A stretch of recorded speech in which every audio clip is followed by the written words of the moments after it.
ये गुरु इसीलिए बता रहा है कि ये ऐसा ही होता है। एंड माया का यही है। हाँ, असलियत यही है। ऊपर से बहुत अच्छी लगती है, चमकदार, अंदर अगड़ी बाहर पगड़ी। तुम बताया ना, गंदे अंदर चिथड़े भरे पड़े हैं और ऊपर से तुम शो तो अच्छा करते। वक्त का लगा दिया। माया एक्टिंग बहुत अच्छी करती है तुमको आकर्षित करने के लिए, तरह तरह के रंग ढंग निराले उसके, और तुम उसमें प्रभावित हो जाते। ज्ञानी नहीं प्रभावित होता, वो जान जाता ये माया ऐसी है, इसको अगर अपना बनाया तो ये हमको शांति नहीं देगी, इससे आनंद नहीं मिलने वाला। इसका संग करने से, अब देखो शादी किया, फिर बच्चे, फिर घर, फिर गंदगी, कितना एक बच्चे को पालना कितनी तपस्या। रो पड़ते हैं लोग बेचारे रात को, जब सारी रात बच्चा जगाता है, कहते हैं कैसे इसको बड़ा करते हैं, फिर बड़े होके कैसे 1 मिनट में बाय बाय करके चले जाते हैं। फिर उनको माँ बाप की चिंता भी नहीं होती है कि माँ ने मेरे साथ इतनी मेहनत की होगी, भूल जाते हैं, सब भूल जाते हैं। उसके बाद जाकर के कहीं किसी मुसलमान के साथ शादी करती है लड़कियां, कभी कहीं करती हैं, कभी कहीं करती हैं, तो बेचारे माँ बाप की गर्दन नीचे होती है, और क्या करेगा। पर गलती ये है कि पहले से ही गुरु नहीं किया। अगर पहले ही से गुरु को जान जाओ, गुरु के बन जाओ, तो फिर माया तुमको नहीं घसीटेगी, क्योंकि गुरु तुमको माया की हर बात को खोल के समझा देता है। माया महाठगनी हम जानी, केशव के कमला हो बैठी, शिव के भवन भवानी, कैसे जाके हर जगह पहुंच जाती है माया। ऋषि मुनियों को भी सताती है, विश्वामित्र को भी जाके रंभा ने नृत्य करके और ऐसा करके, ऋषि ने कैसे उसको गिराया।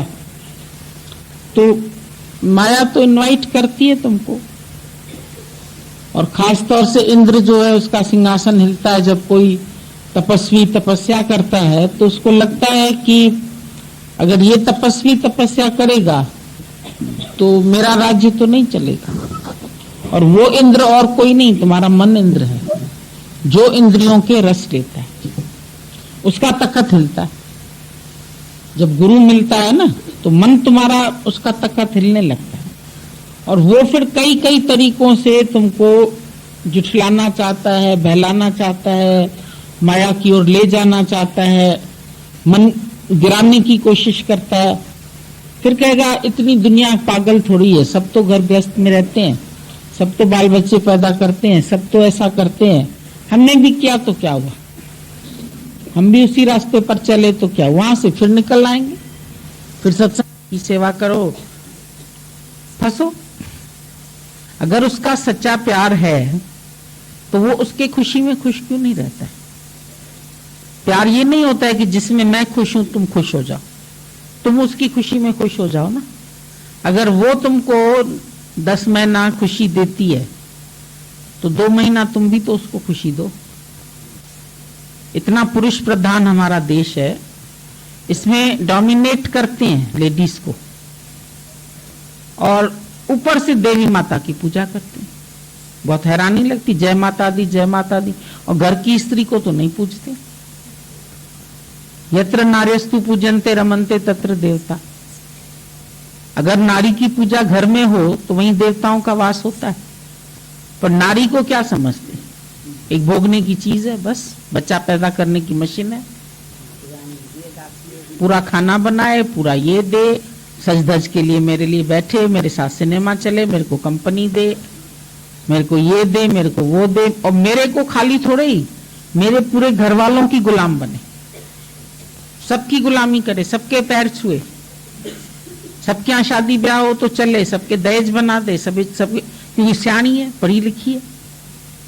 नौकरी फिर नहीं करने देते अमीर घरों में, हमने देखा उनको नौकरी, इतना पढ़ी लिखी है, MBA किया हुआ है, सब किया हुआ है, सर्विस कर सकती है, वो भी लड़के से ज्यादा कमा सकती है, लेकिन उसको इसीलिए नहीं कमाने देते हैं कि वो फिर फ्री हो जाएगी, उसके हाथ में पैसा होगा तो फ्री हो जाएगी, इसलिए इसको दबा के ही रखो। शुरू से ऐसा किया गया स्त्रियों के साथ, दबा के ही रखा गया। अभी भी बहुत कम होंगे जो अपने को फ्री कर पाते हैं, नहीं तो 99% लेडीज अभी भी डरती, अभी भी उनके कहने से ही चलती है। एक शब्द तो खाली वो मना करे, अच्छा नहीं ऐसा नहीं करूंगी, अभी मैं नहीं आती हूँ, थोड़े दिन और रहती हूँ इधर, बस उनका क्रोध चढ़ जाएगा आसमान पर पारा। तो कोई किसी को आगे बढ़ने थोड़ी देते। एक आदमी ने मछलियां पकड़ता था तो एक दिन केकड़े पकड़ लिए, मछलियां नहीं मिली तो केकड़े पकड़ लिए, तो केकड़ों को उसने डाल दिया टोकरे में।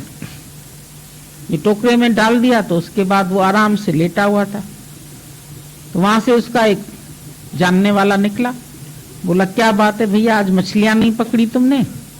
बोला नहीं, आज मछलियां जाल में नहीं आई, केकड़े ही आ गए। हमने सोचा चलो इन्हीं को बेच लेंगे कल जाके मार्केट में। तो बोला लेकिन इनको बांध के तो रखो, ये तो चलते हैं ऐसे ऐसे करके, और चल के ये फिर चले जाएंगे उसमें समुद्र में, तो तुम्हारी जो मेहनत की है तुमने इनको फंसाने की, तो ये तो नहीं फंसेंगे, ये तो वापस पानी के अंदर चले जाएंगे। तो हंसने लगा बड़ी जोर से। हंस क्यों रहे हो भाई? बोला ये इतने चतुर हैं, ये केकड़े अपना काम खुद ही करते हैं, हमको नहीं इनको कुछ करना पड़ता। केकड़ा एक थोड़ा बढ़ेगा ना टोकरी से ऊपर, दूसरा केकड़ा उसकी टांग खींचता है, फिर वापस टोकरे में गिर जाता है वो, फिर दूसरा निकलना शुरू होता है, दूसरा उसकी टांग खींचता है। तो ऐसे एक भी केकड़ा निकल नहीं पाता है, ये लोग एक दूसरे की टांग खींच के इसी में ही पड़े रहेंगे। तो दुनिया में लोग किसी को बढ़ने नहीं देते, एक दूसरे की टांग खींची तो बैठ इस टोकरे के अंदर, किसको नहीं निकलने देता कोई। ये मुक्ति मुक्ति इतना गुरु चिल्लाता है, फिर भी तुम लोग पूरी तरह से मुक्त थोड़ी हो पाते, क्योंकि डर पड़ा है समाज का, डर पड़ा है दुनिया का। तुमको खींचने वाले टांग से और भी हैं, उनसे तुम छूटे नहीं, वो खींचेंगे तुम्हें।